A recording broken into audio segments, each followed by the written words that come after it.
Ladies and gentlemen, if you're seeing this, thank you for taking the time. This is another edition of Investors Corner with WhiteHaven Capital. My name is Ben Leibovich, and I'm here today with Harry. Harry, I'm not going to tell him your last name because I don't want him to come find you. That's right. But Perry is in town from, I can say that, Indiana. Yes, Yeah. you can. Yes, you can. Perry has been with us for a while. He has invested in a couple of different things. He has seen our processes up close and personal. I would call it significant chunk of money you have with us. You trust us with, so I appreciate that. Yeah. But he was in town. This happens very often. I didn't know he was coming, but he was in town. He came down for a week, and I get an email. And of course, what you get with us, fortunately or unfortunately, whatever, but I still take the meetings. I still like to spend time with our investors.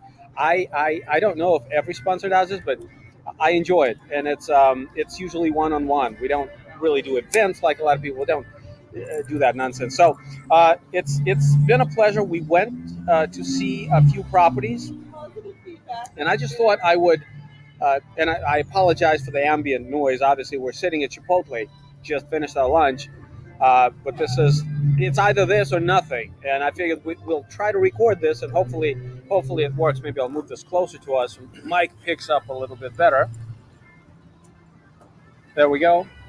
I thought we would just spitball, so to speak, about what he saw. This is somebody coming in, looking at things with fresh eyes. He's obviously got capital invested. He is super interested, on a deeper level. And I thought I'd pick his brain, allow him to offer commentary, what he's seeing in Phoenix, allow him to ask me questions, assuming many of you would have similar questions to this. So here we go. Harry, thank you for agreeing to put yourself in camera. Well, I'm glad to be here. And Ben's right. I've been out here twice and just asked for a little bit of information. And Ben's made the time. And Sam joined in last time I was here, and Drew also. But Ben's really gone overboard and really helpful in showing me the properties, talking to me as we're driving from property A to property B. I had the good fortune last year of seeing a property before renovation, and then today I got a great example of post-renovation product, and I was very, very, very pleased. And this is Haven on Peoria. Correct. Which was Ridge Point before renovations. Today, it's known as Haven on Peoria. The property's doing very well. Right. We had a chance to talk to the property manager. She was very helpful, escorted us to the new health facility. We got to look at the pool area, and then actually went into one of the renovated apartments. She was very upbeat. And that health facility didn't exist before we bought the building. This is the asset. We do this when necessary. We build ground up, or we demolish what's there, expand the footprint, and build up on that footprint. This is the case. We did this here. We built a new office and a new gym. So it's a building, and half of it is office, and the other half of it is gym. And that's what Perry's referencing. The thing that impressed me about the gym was I've been in a number of gyms where they say it's a gym and it's got some mediocre equipment in there, and what impressed me was there was the area was a nice size area, and it had really high quality gym equipment. Not that I could use any of it really well, but at least if I was younger, I'd be able to. Well, it's a lot cheaper to take a unit offline and call it a gym and put some, elliptical machines or whatever in there. And in actuality, it's a lot more expensive to do that than to build a new building. So let's say a new building costs us $300,000. Okay, just to build the building, buy the equipment for it. Let's say it costs us $300,000. If we take a unit offline, let's say we need a larger unit, obviously, for the gym. So let's just say a 2-bedroom unit that is renting for $1,300 a month. If you take that unit offline and you're losing revenue on that unit, that becomes kind of a non-rev unit, we call it. That $1,300 is about $15,000 Yeah. per year. Okay, almost 16,000. That's in 1 year lost revenue. What's the capitalized value on that? That would be $320,000. We've just lost $320,000 of purchase price at a 5 cap. Okay. Let me double check my math because I don't want to be a liar on video. So or a spreader of misinformation. 15.6 at 5 cap is $312,000. Okay, that's, we have to invest $300,000 to create some value. Fine, but we still have a unit in circulation on our rent roll that's still bringing in essentially $312,000. Did you guys follow that logic? This is an exercise Sam and I go through very often relative to many different aspects of what to do with revenues, what to do with units. So to us, the main value in a building is the equity we're going to create with it. Because we're doing it for wealth building, for ourselves, for you. We're building wealth. We're not necessarily cash flow buyers. We're wealth creator buyers. So why take a unit offline and put in a gym? Have you determined and Sam determined that the overall value of the project is enhanced? Well, that's exactly it. More than necessary to make up for the. That's exactly it. All right. Losing revenues, losing units on the rent roll is excruciatingly expensive. Now, it is only expensive in high growth market because the same $15,600 of revenue that we lost, but capitalized at a 10%, only represents $156,000 of value. All right. So now we have a choice. We can take a unit and lose $156,000, or we can take $300,000 and build a new gym. Now we have a conversation. But in a 5 cap market, such as Phoenix, Right. the revenues are much too expensive. And the gym, of course, the fact that it's there, that it's classy, that it's a great looking space filled with great equipment, obviously it provides value to the building overall. Does it add $300,000? You would think you can get at least what you spent to build it on a purchase price. Sure. But by building it, you don't have to replace it with a loss of revenue income and therefore revenue income driven valuation. Does that make sense? Well, yeah, I'm because I'm not as astute as you are. Are you able to increase the rents by $1, by $5, by $10 for the other 100 units because you have an on-site quality gymnasium? Absolutely. All right. So isn't that where you make? Isn't that where you make up? That's absolutely where we make up the money.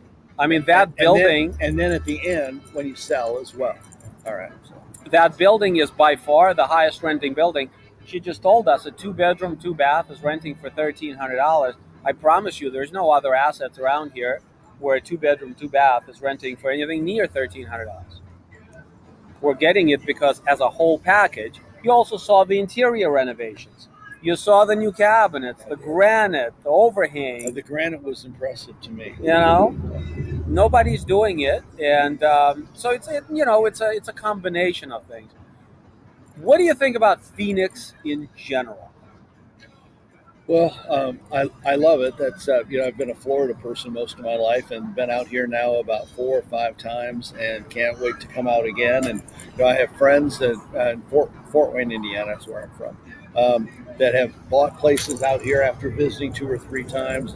They've now bought places. I've got friends that want to visit out here with me. I have family that wanted to be out here. My wife prefers it over Florida, so I think Phoenix is it's got the reputation of being a big, fast-growing community. I think that's the reality. Well, I guess my question is, it has that reputation, but is it deserved, in your opinion, based on what you are seeing Is it deserved? It is deserved, and I would be buying out here if my wife wasn't so tied to Fort Wayne and the animals that she cares for in Fort Wayne. Um, but what you have is you have a tremendous amount of people, but you've got an infrastructure that really supports it well. I mean, I've yet to be in a traffic jam here, and for all the cars, the traffic flows well. Ben's driven me, all the way around this place, and we just roll. We've got some miles we have to put on, but we just roll. We get there. It's a big place. Oh, it's a big. It's a big place. To get anywhere, it's a half hour. There's a lot of energy here. I mean, there's a lot of things to do. Everybody's out doing things. It's got a lot of energy that as an older person who is staying very active and trying to. It's very attractive for that.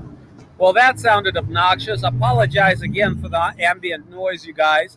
I'm gonna try to do these on Zoom, but whenever somebody's in town, it seems silly not to put it on tape. Sure. Because let's face it, most of our investors are from out of town, so when they come in, it's a pleasure to meet up and put it on tape.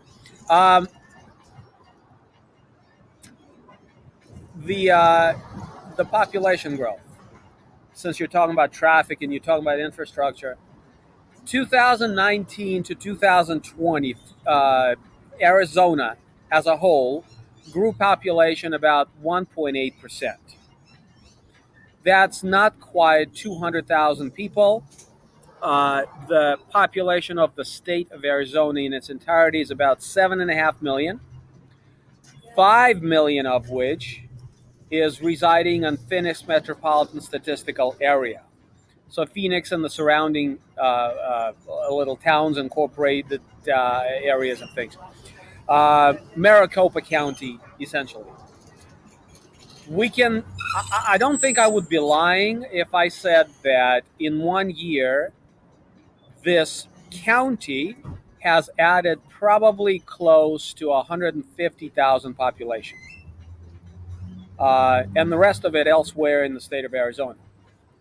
If you think about 150,000 people moving in, requiring services, requiring residential apartments, requiring single-family housing, the inventory in the multiple listing service is between 3 and 4 weeks, meaning if no other houses went up for sale starting today, it would take us 3 to 4 weeks to blow through the entire inventory in the MLS.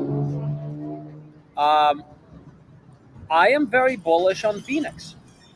I think we're attracting a lot of employers. I think we're growing our job base. I think the job base is very diversified. And I think the leadership is very astute in recognizing that in this case, if you build it, they will come. And so you have all these new freeways. They're 6 lanes, 8 lanes, 10 lanes. Goes to what you are saying is that there's hardly ever traffic in Spada. There being 5 million people trying to get from place to place, and the huge space. Right. Well, if you think about it, and I haven't thought about it until this moment, but if you think about it, if you go to the southern belt from Florida all the way across to California, and you say, well, California is, it's a different place, and then you say, well, who wants to be in Louisiana and Mississippi and Alabama and Georgia and Florida? Then from Texas over, you really got the Texas communities that are doing very well. And then the next one, maybe, I don't think there's any place in New Mexico, but then you have Phoenix. And so I think Phoenix is just going to keep going and going and going. Agreed. Yeah. Agreed. Very bullish. You are staying in Tempe, right above the Whole Foods, right by the ASU campus. And there's cranes up in the air, like one on top of the other, on top of the other. I mean, it's just, the building is ridiculous. And yet, the absorption is so high, Right. We just don't have inventory. Well, again, I'm looking forward. Unfortunately, I've got to go back to cold weather, but I'm looking forward to getting back here. Maybe in February again. Perfect. Maybe for a couple of weeks that time, and then if, with a little bit of luck, spring training in Tampa for the Yankees. Perfect. I know it's a fault of mine, but You can afford it. I tend to mention on almost every recording I do, every uh, podcast, we do get more sophisticated investors. This gentleman happens to be an attorney. He's been in practice for many. I was about to say decades, but I don't want to. For a few years, I'm gonna say he's been in practice for a few years, between 4 and 5 decades. Yeah. So he's seen his share of success, and he's been involved in his share of investments and investment vehicles. And folks of his caliber have access to investments that are not necessarily traded publicly with ease, and that's just a fact. That's what happens. And we're honored and frankly tickled by being able to attract to what we're doing here really a sophisticated audience who can appreciate what we do. So I thank you for. I appreciate you and Sam have been very, very generous with your time and your information and it's going to pay off. I'm looking forward to paying off. I'm sure I'll make sure of it because I don't make any money unless it pays off for you. So I'm not doing it as a charity. Right. I'm hoping to make some money here. All right, you guys, this is it for this edition of Investors Corner. This is Perry. I am not going to tell you his last name, but he did say he's from Fort Wayne, Indiana. I tend to attract people from Indiana. I'm not sure if it's a good thing or a bad thing, but I tend to attract people from Indiana. But that's a whole another conversation altogether. Ladies and gentlemen, thank you so much. We'll talk to you on the next one. Have a great day.